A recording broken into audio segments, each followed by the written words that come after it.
नमस्कार।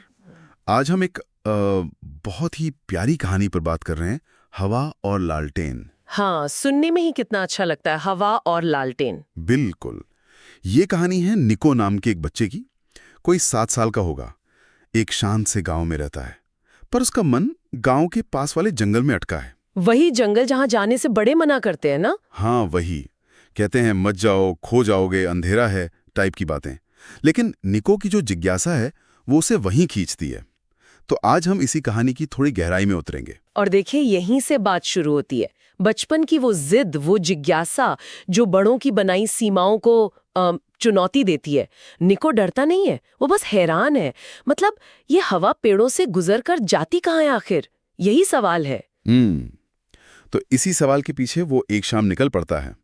दादा की दी हुई एक पुरानी सी लालटेन है उसके पास। वो उठाता है और हवा के पीछे पीछे जंगल में। जैसे हवा उसे बुला रही हो।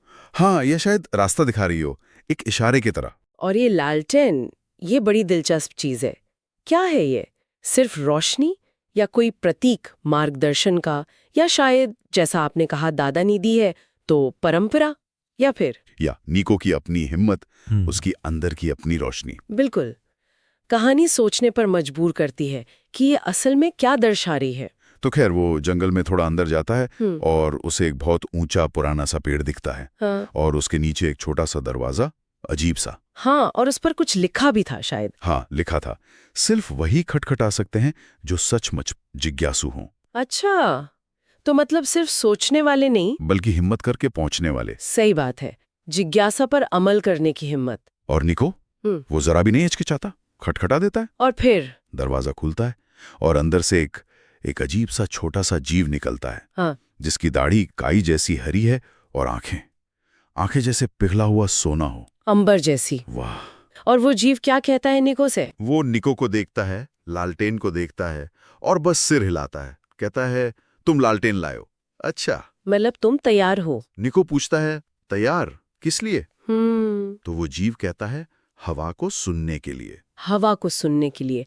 तो ये उसकी जिज्ञासा और हिम्मत का इनाम हुआ एक तरह से। हाँ, लगता तो यही है। और फिर वो दरवाजे के अंदर जाता है।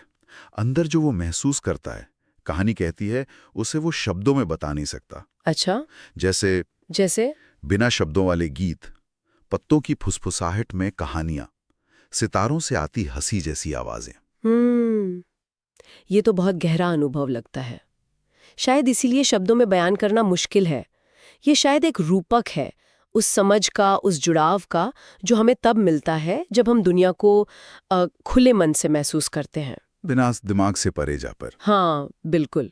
ये दिखाता है कि कुछ ज्ञान शायद शब्दों में बांधा ही नहीं जा सकता। तो जब निको गांव वापस आता है, रात हो चुकी है, अंधेरा है, लेकिन उसकी लालटेन वो अब भी जल रही है, जबकि उसमें तेल या बत्ती तो कब की खत्म हो चुकी थी। ये रहस्य है, वो रोशनी जो बाहरी चीजों पर निर्भर नहीं, शायद वो अंदरूनी अनुभव की निशानी। हाँ, निशानी है, जो हमेशा उसके साथ रहती है। और वो ये बात किसी को बताता नहीं है ना? नहीं, किसी को नहीं। ये उसका अपना राज है। लेकिन वो अक्सर जंगल लौटता है उसी लालटेन के साथ। इसका मतलब वो अनुभव उसे बदल देता है, हमेशा के लिए। और कहानी का अंत ये है कि निको बड़ा होकर एक कहानीकार बनता है।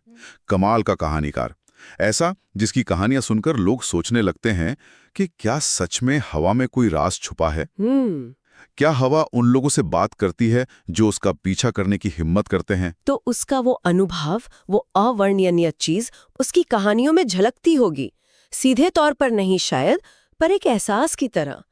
वो लोगों में भी वही जिज्ञासा जगाता होगा। हाँ, शायद कि दुनिया में सतह के नीचे भी बहुत कुछ है। बिल्कुल।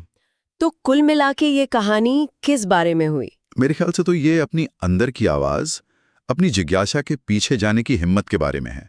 भले ही रास्ता अनजान हो, थोड़ा डरावना लगे। सही कहा। और कहानी एक सवाल भी छोड़ जाती है आखिर में, कि कुछ अजूबे, कुछ रहस्य शायद उन्हीं के लिए होते हैं जो उन्हें ढूंढते हैं, जो रोजमर्रा के शोर से आगे बढ़कर सुनने की कोशिश करते हैं। अगर हम सब अपनी जिंदगी की हवा को जरा ध्यान से सुने, तो क्या पता कौन से अनकहे राज हमें सुनाई दे जाएं।